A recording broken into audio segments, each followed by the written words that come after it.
it was probably a bit of a longer learning curve for Richard when he did start working, and so that did require a lot of patience on everyone's part, and now he's turned out to be one of the best workers in where he works.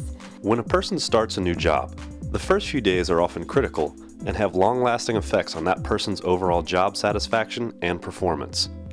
Many employers have designed orientation processes that ensure new employees are able to learn their roles within the company and to make connections with their new teams.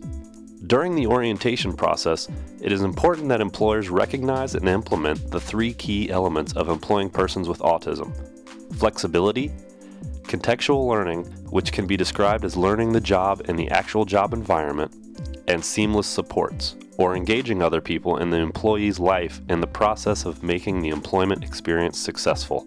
All new employees, we now do centralized orientation. The individuals that are hired with autism, we do one-on-ones. We don't bring them into the office setting where there's a large amount of people. This way we can conversate with them and make sure that they understand what it is that we're trying to explain to them. But that might be the best way, is to work them through the orientation more one-on-one. You could check for understanding, ask questions about comprehension, just to make sure that they're getting each level so we're not making some assumptions and moving forward without them understanding.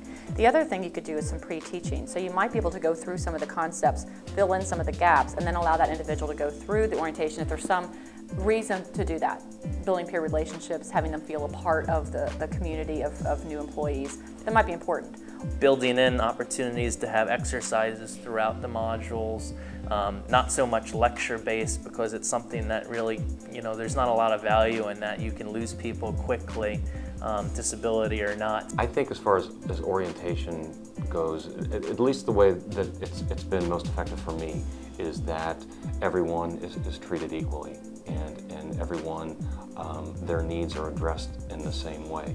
If a person needs a little bit more, then I think the proper time to do that would probably be on the job site or in the environment where they're going to be working. Me personally, I feel it's my job to make sure that they're brought into a situation, trained properly, and making sure that the follow-up is happening through myself.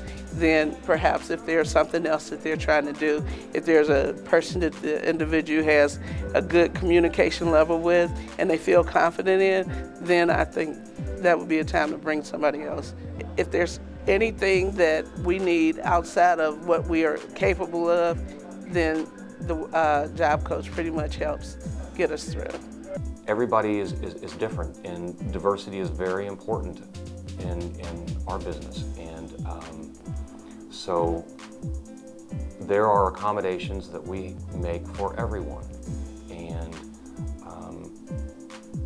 the goal for those accommodations is to put together the best and most effective team we can.